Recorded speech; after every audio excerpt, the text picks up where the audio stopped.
প্রবাদ আছে, 1000 টাকার বাগান খাইল 2 টাকার ছাগলে। এমন প্রবাদের সাথে মিলে গেল রাজস্ব বোর্ডের কর্মকর্তা মতিউর রহমান ও তার স্ত্রী লায়লা কানিজের জীবন। ছেলের ছাগলকাণ্ডে এই দম্পতির এখন জেলে যেতে হলো।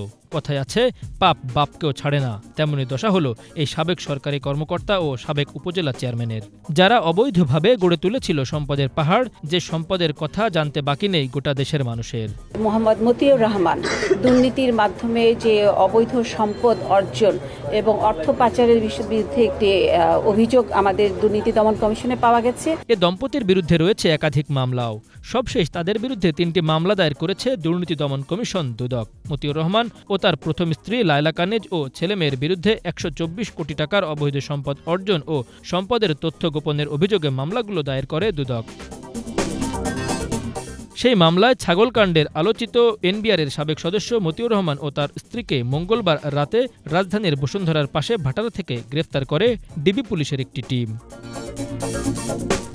মতিউর রহমান সরকারি চাকরি করে 2 স্ত্রী, 5 সন্তান ও আত্মীয় স্বজনের নামে গড়েছেন কয়েক হাজার কোটি টাকার স্থাবর অস্থাবর সম্পদ। এর মধ্যে দেশেই প্রায় 500 কোটি টাকার সম্পদের হদিস মিলেছে।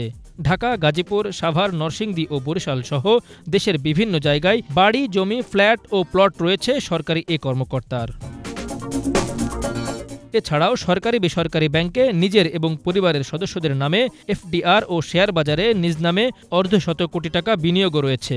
এমনকি ছাগলকাণ্ডে আলোচিত সেই তরুণকেও কিনে দিয়েছিলেন প্রাডো, প্রিমিও ও ক্রাউনের মতো 4টি বিলাসবহুল গাড়ি। কিনে দিয়েছেন লাখ টাকা দামের পাখিও। অভিযোগ রয়েছে, নামে বেনামে তিনি গড়েছেন হাজার হাজার কোটি টাকার সম্পদ। আইনগত ঝামেলা এড়ানোর জন্য স্ত্রী, সন্তান ও আত্মীয় স্বজনের নামও ব্যবহার করেছেন তিনি। দুদকের অনুসন্ধানে মতিউর রহমানের মালিকানায় ময়মনসিংহের ভালুকার সিড স্টোর এলাকার পাশে প্রায় 300 বিঘা জমিতে গ্লোবাল ম্যাক্স নামের জুতার কারখানা, রাজধানীর নিকেতনের 8 নম্বর সড়কে গ্লোবাল ম্যাক্সের প্রধান কার্যালয় এবং চাঁদপুরে একটি গরুর খামার পাওয়া গেছে। গেল বছর কোরবানির জন্য 12 লাখ টাকায় ছাগল কেনা নিয়ে আলোচনায় আসে মতিউর রহমান ও তার ছেলে ইফাদ। আলোচনায় আসে একজন সরকারি কর্মকর্তা মতিউর এত সম্পদ কিভাবে গড়লেন। Bangla vision news desk.